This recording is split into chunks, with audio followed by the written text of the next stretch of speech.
Good morning. Happy Saturday. And I want to get into my love behind my active kindness because my love is the fact, I legitimately forgot what I was going to talk about when I first woke up this morning. I remember last night, there was two things I definitely wanted to talk about today that I absolutely wanted to talk about. And when I woke up, I could remember one of those things, but I couldn't remember the other. Don't get me wrong, one of the things I could talk about could be an entire video in of itself, but it's in regards to a thought I had in my head on my way home from going out last night. Speaking of which, my high is I went out last night. Man, I know that really it had only been about 3 weeks since I had been to Nick's, but man, did it feel longer. It felt great to be back. Stuffed combo platter fish fry was awesome. It was so good. And I'll be honest, I actually stayed in Nick's a lot longer than I should have because I was trying to soak it in. Because I know it's going to be another 2 weeks before I go back. Yeah, for those of you who don't know my schedule, I'm in Corning pretty much all morning and early afternoon, and then I'm heading up to the lake. So tomorrow I will be at the lake. If that wasn't the case, I would be at the lake right now. I would have jumped in the water and gotten all cold, but then it would have been very entertaining for you guys, and et cetera, et cetera. Now I get my act of kindness. What was my act of kindness? Actually, it was interesting. My act of kindness was, there was this one couple I was sitting next to at Nick's that was playing the lottery tickets you see in bars or whatever. The lottery pops up every, 10, 15 minutes or so or whatever. And they won money. And so they were trying to get a hold of their waitress, but they couldn't get a hold of their waitress because they wanted to give that money to the waitress, the money that they won, of course. So they left, and so they told me to, they didn't tell me, but I would have done, I would have done it if they asked, but technically I'll just say they asked. They asked me to tell their waitress, hey, there's money on those tickets and they want you to have it. So I did. Listen, I'm a very kind soul, okay? I could have been hey, they actually want to use that to pay for my dinner. But I didn't do that. A part of me kind of thinks I should have, though. Oh, gosh, but I didn't. I was a good boy, okay? Don't do that. And, as a good boy, good things come to those who are good. And speaking of good things, that talks about the two things I want to get into today. The first things first, we got the trailer for Machina Season 3. Yes. Oh, dude. Oh, really, it's the opening intro for Season 3. But it was so good. The intro for the first two seasons, from the very beginning, it started off, for maybe 10 seconds, it starts off as big, but not grandiose. And then immediately shoots into grandiose. Here, because we're in the middle of the Chroma Conclave arc, it starts off as sort of melodramatic and subtle, and the music is still there, and you feel there is an epic moment about to arise, and then it does. It picks up, and it was, oh my god, it was so good. I want October 6th to be here right now. I posted this on my Facebook yesterday. I didn't need another reason to look forward to autumn, seeing as how the return of pumpkin spice everything will very much please my inner white girl greatly. Yes, I have an inner white girl. Everyone has an inner white girl. Even you. So, I say you like some random person watching this. But seriously, I could literally just say seeing the trailer for Vox Machina Season 3, totally made this whole weekend. Oh, man, And I think it was Eric Rodriguez, aka the Blockbuster Buster, E-Rod, who said it best when he said, "We're getting 2 full seasons of Vox Machina dedicated to the Chroma Conclave arc. Like, this is when it's going to end. Well, the Chroma Conclave arc, that is. I mean, my one regret is that we gotta wait until October, considering that, like, the first 2 seasons came out, like, spring of their respective years. So, shoot, actually, let me turn on my computer. That's why I actually want to have my computer. I want to look at when the seasons of Vox Machina were. Because, I mean, we have been getting 1 season a year, which is good. But, I mean, again, it's just longer to wait. But I can't wait. I want to see Vox Machina season 3. I mean, for those of you who don't know, I'm not going to give away how season 2 ended, but it left on a very optimistic cliffhanger. Now, you guys know how I feel about cliffhangers because there's still a lot to go through, and plus, you never know if it's going to come back. But this actually gave me some hope, so I'll say that much. Okay. I'm just looking up when each season of Vox Machina was before I move on to the other thing I want to talk about. Okay. Give me a second to look. Here we go.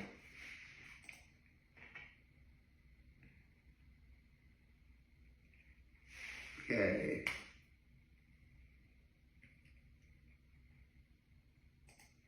Okay. Okay, I clearly clicked on Vox Machina, not Zelda. I mean, don't get me wrong. I love The Legend of Zelda. In fact, I do plan on doing probably like a several part series regarding my video games I grew up with series. But okay, let's see. Okay, so season 1 of Vox Machina came out January 2022, and then season 2, January 2023. Okay, so yeah, both. So at least we're on pace for having 1 season of Vox Machina a year, which is good. I like that. Just October is cutting it a little bit close, especially since if you're releasing 1 episode a week, I mean, you'd finish off 2024 to be sure. I didn't mean to make that rhyme. But again, it's cutting it really close. It actually means we're probably not going to get, from what I've seen, I don't think we're getting a season 4 yet. I mean, I guess it largely depends on the numbers for season 3 for streaming on Amazon. Anyway, enough about that. Let's get into the other thing I want to talk about. Because, yeah, seeing the trailer for Vox Machina season 3 was what I want to talk about. But one of the things. The other thing is, as I said earlier, I was on my way home from going to Nick's. I was heading over to Illegal before I learned that there was a party going on at the Barrel House, so I couldn't go. So I was on my way to Illegal, and it just occurred to me, it has been quite a long time since I've seen or heard anything regarding Chuck Conway.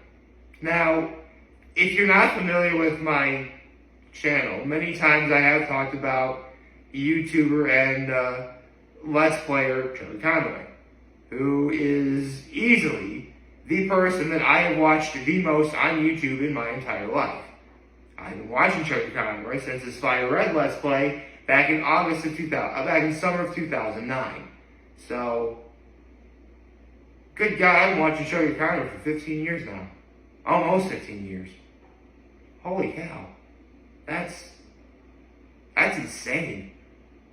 Like, I really can't believe that. Like, I really, truly cannot believe that. Like, that boggles my mind.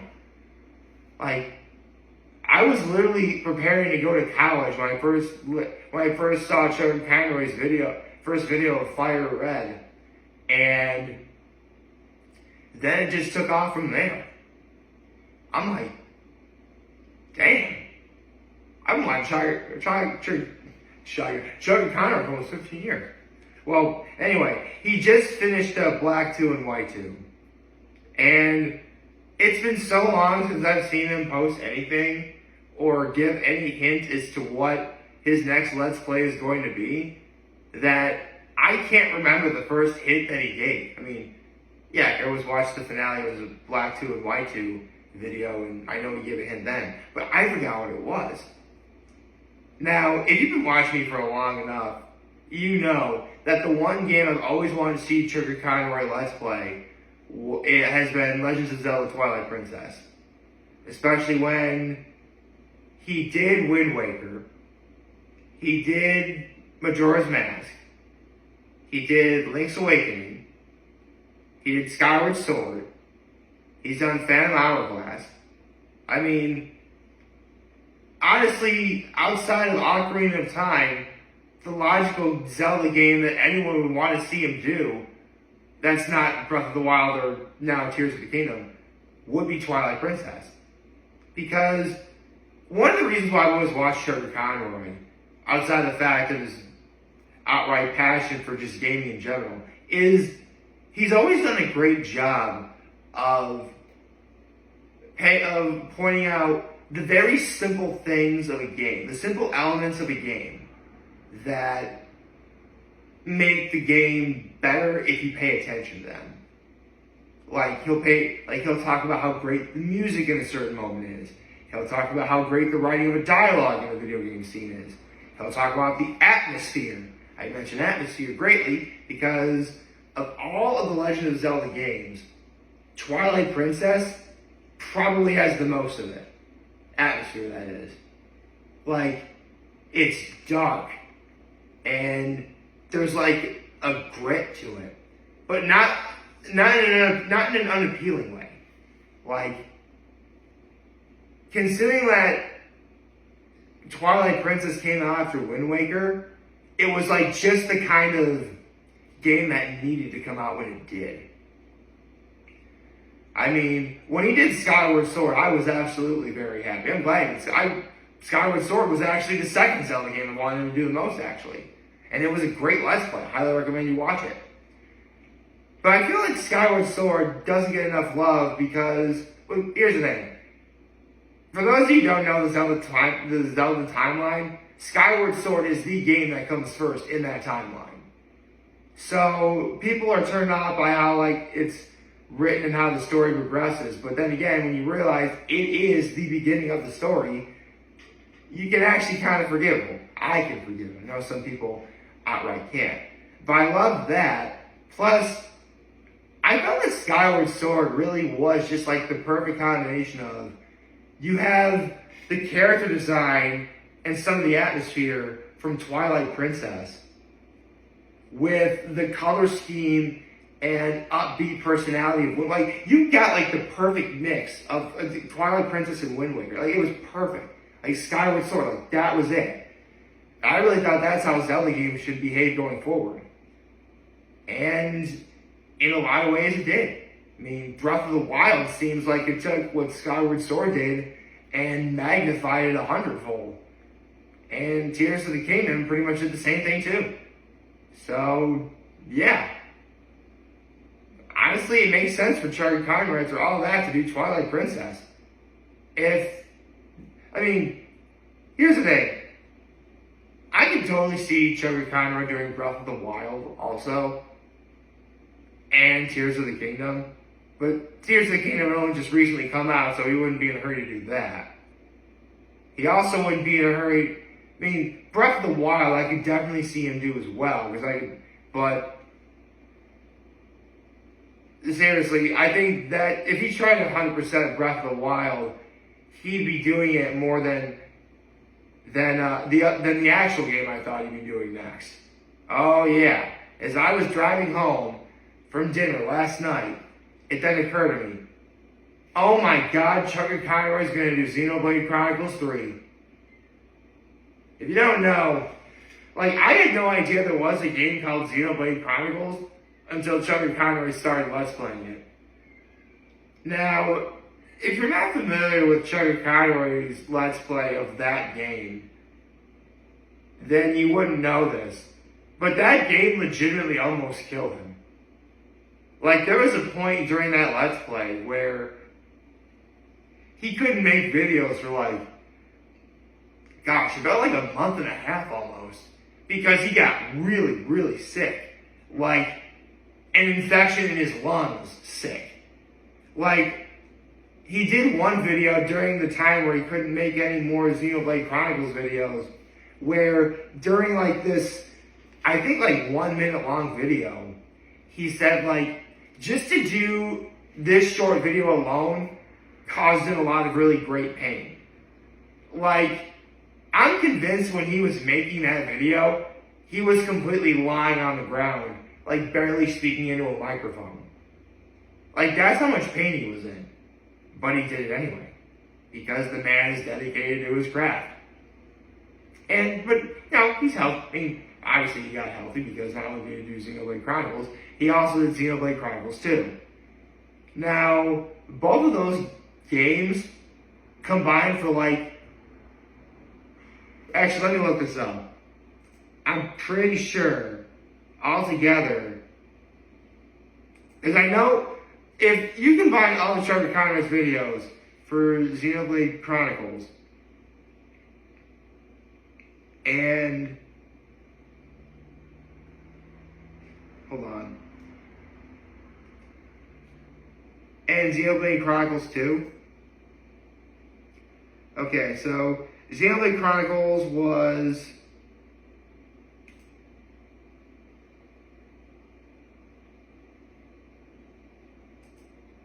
okay, that was, hold on. Sorry, it's loading.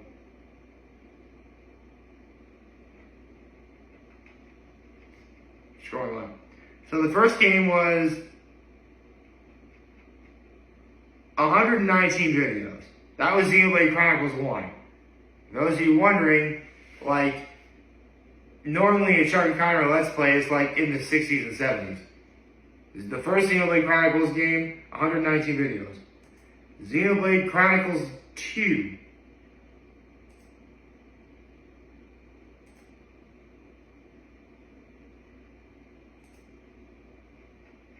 Was, hold on.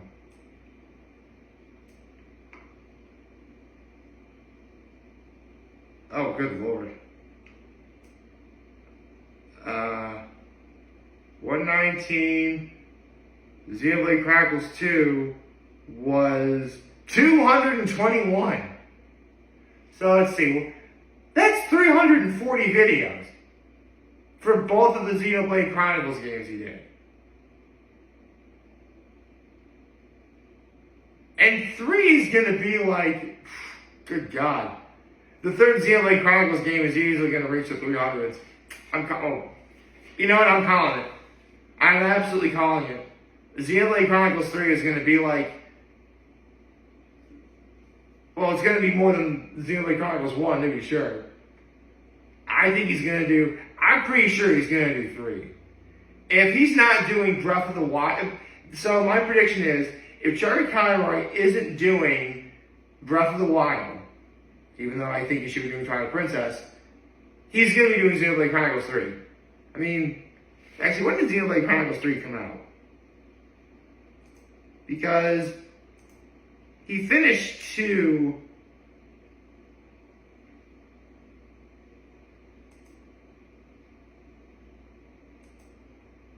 in this, good God. Xenoblade Chronicles 2, he worked on for 1 year and 3 months. Like, literally, 1 year and 3 months. That was the second game. So I would expect Xenoblade Chronicles 3 is going to be like, well, the point is, okay, so December 2021, December 19, 2021, that was when the last Xenoblade Chronicles 2 video came out. It's summer of 2024, so it's been a couple years. Let me just look at when Xenoblade Chronicles 3 came out. Xenoblade Chronicles 3, okay. Came out in July 2022. Okay, so